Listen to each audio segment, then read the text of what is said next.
They bust into the apartment, guns drawn, no warrant, and no crime was committed. They took us all out and lined us up in the hallway. Just to make the point that they had power and we didn't. To them, we're like playthings. You know, we're stupid, we're dumb, we're destined for destruction. To them, we are like wild, vicious animals at the zoo, and they are the zookeeper.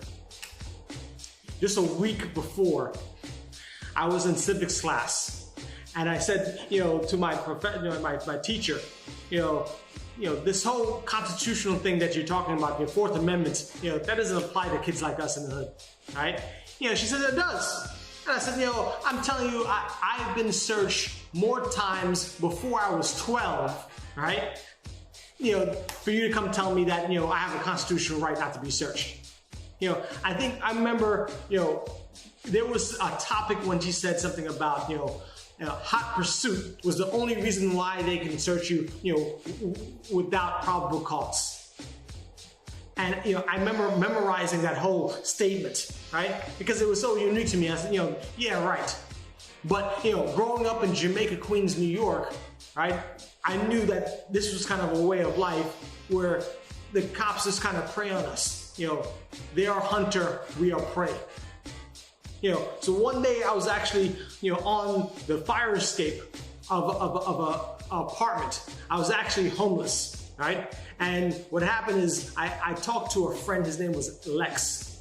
He had an apartment at 171st Street and 90th Avenue in Jamaica, Queens, right? And he allowed me to stay there. And it was me and Pahe that were on the fire escape when cops kind of, you know, rolled by.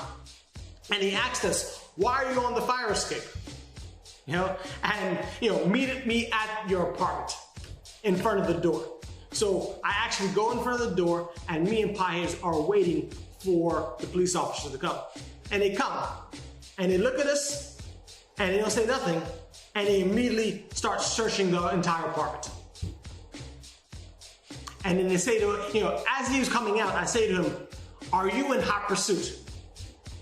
And he says to me, what do you mean? I said, is my right as a citizen to be free from arbitrary search and arrest unless you're in hot pursuit? And he looks at me so perplexed. And I'm happy because I actually got it out, right? And he says, what, you trying to be smart with me? I said, no. And now I want to be smart. I say to him, you know, I plead my Miranda rights. And he said, you come with me. And we were at the top of the building at 6S.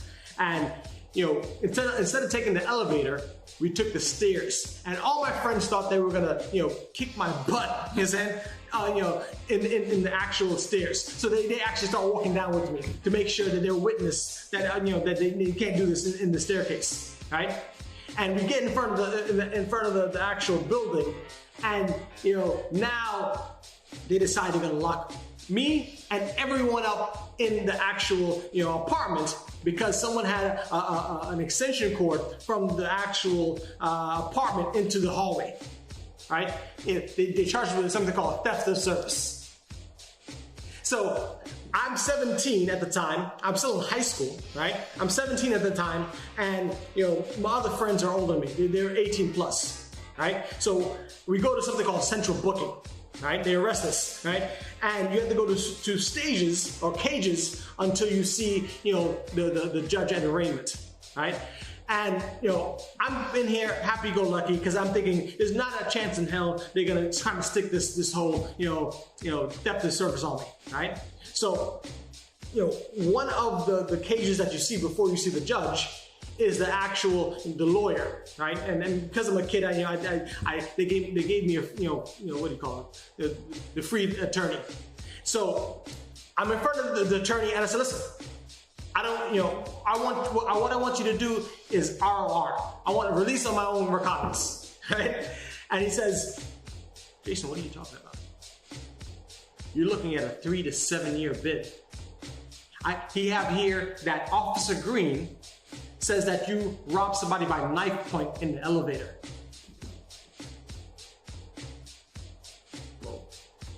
Whoa. If there's any time that you can learn how to pray, it's times like that.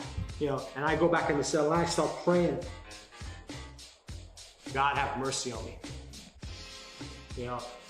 If I did anything wrong, please forgive me.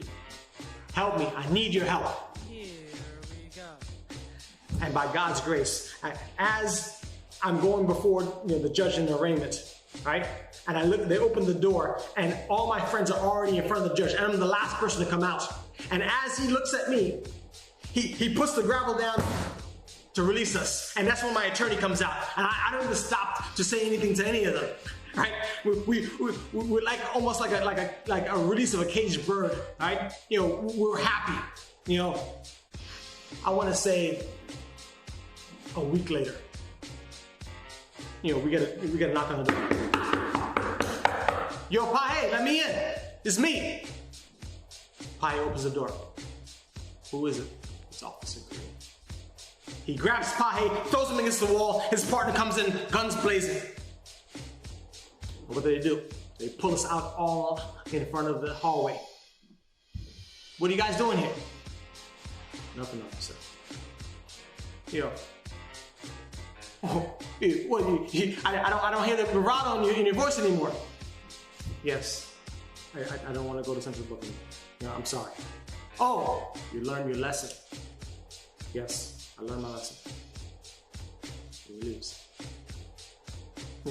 These constitutional rights that they talk about, right, didn't apply to us, hood kids, back in the days.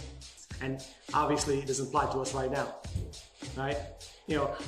I was thinking really hard whether or not I should kind of post this video, and I said to myself, if you don't stand for something, you'll fall for anything, right? My grandfather, I thought really about my grandfather, right?